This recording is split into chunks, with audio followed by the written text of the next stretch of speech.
দিলীপ ঘোষ গতকাল আমরা দেখেছিলাম যে 2019 লোকসভায় ওনার সভাপতিত্বে বিজেপি 18টা সিটে জয়লাভ করেছিল, কিন্তু এবারে সুকান্ত মজুমদার এবং সঙ্গে শুভেন্দু অধিকারীর নেতৃত্বে 12টা সিট পেল। দিলীপ ঘোষ সকালবেলায় আজকে উনি বলেছেন যে কাটিবাজি চক্রান্ত রাজনীতির মধ্যে চলেই। কি বলবেন?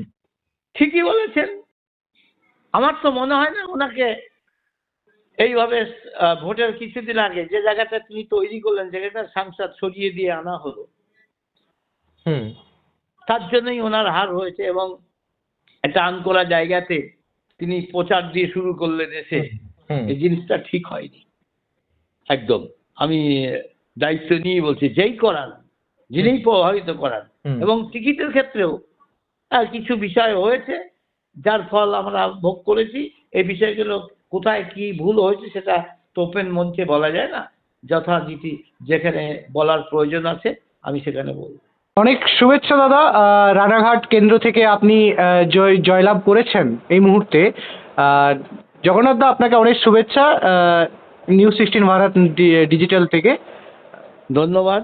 বলুন দাদা, বলছি গতকালকে দেখলাম যে বিজেপি কিছুটা হলেও এই মুহূর্তে ক্রমাগত নিচে নামছে। একটা গতবার লোকসভায় অর্থাৎ 2019-এ যেটা ফলাফল প্রকাশ হয়েছিল যে 18টা, কিন্তু এবারে তার তুলনায় আরো 6টা কমে গেল। কি বলবেন? দেখুন, 6টা কমেছে এটা বড় কথা ঠিকই, কিন্তু ঘটনা হচ্ছে যেভাবে নির্বাচনকে কলুষিত করেছে কাউন্টিং এজেন্ট দের ওপর প্রেসার সৃষ্টি, সুস্থ পরিবেশ কোথাও নেই। অবজারভার গুলো তাদের কাছে কমপ্লেন দিলে তারাও কোনো প্রতিকার দিচ্ছে না।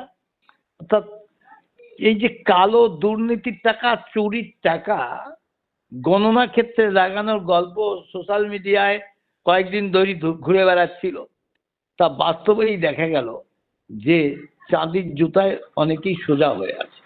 আর তারা কোনো প্রতিকার করতে পারছে না। বিভিন্ন ফেক পোলিং কাউন্টিং অফিসার যারা, তাদের যত আই কার্ড, ফটো আইডেন্টিটি তৈরি করতে গেলে নিয়মটা মানা হয়, কারো আইডেন্টি কার্ড ঠিক নেই।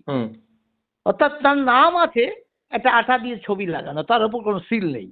অর্থাৎ রামের বদলে শ্যাম, শ্যামের বদলে যদু, আইপ্যাকের লোক ঢুকিয়ে দিয়ে, তৃণমূলের লোক ঢুকিয়ে দিয়ে এইভাবে গণনাকে প্রভাবিত করেছে। এবং বিভিন্ন জায়গায় যেখানে যারা একটু দুর্বল সাংগঠনিক ভাবে, সেখানে জনমত প্রকাশ হয়নি।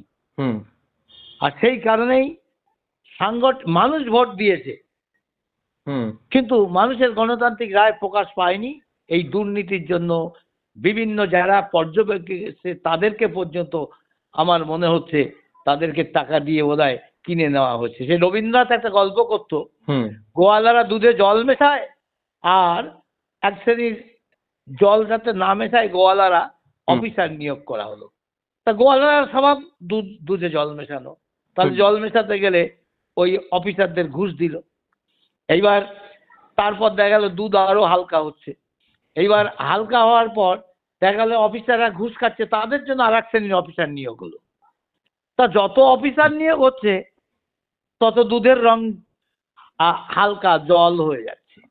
তা আমরা এই যে নির্বাচন দেখলাম, সত্যিকারের যদি কেন্দ্রীয় ইলেকশন কমিশন টিএন সেশনের সময় 2006 সালে কেজে রাওয়ের দ্বারা পশ্চিমবাংলায় নির্বাচন হয়েছিল স্মুথ, কোন রকম হুজ্জুতি হতে দেয়নি, তার কানি কোনাও দেখতে পেলাম না। বিভিন্ন জায়গায় ভোটের দিনে দেখছি কেন্দ্রীয় বাহিনী বোধহয় তারা কোথায় বসিয়ে রাখা হয়েছে, কিউআরটি টিম পর্যন্ত তারা কিউআরটি পৌঁছাচ্ছে না সময় মতো, অভিযোগ করলে ফোন ধরে না, এবং তাদের সামনেই বিভিন্ন রকম ছাপ্পা ভোট হচ্ছে, এগুলো চলেছে।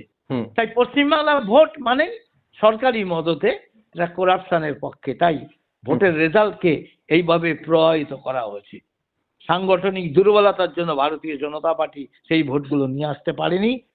আর যেখানে ঠিকমতো রুখে দাঁড়াতে পেরেছে, তারা অনেক লড়াই করে ভোট কম হলেও তারা জিতিয়ে আনতে পেরেছে।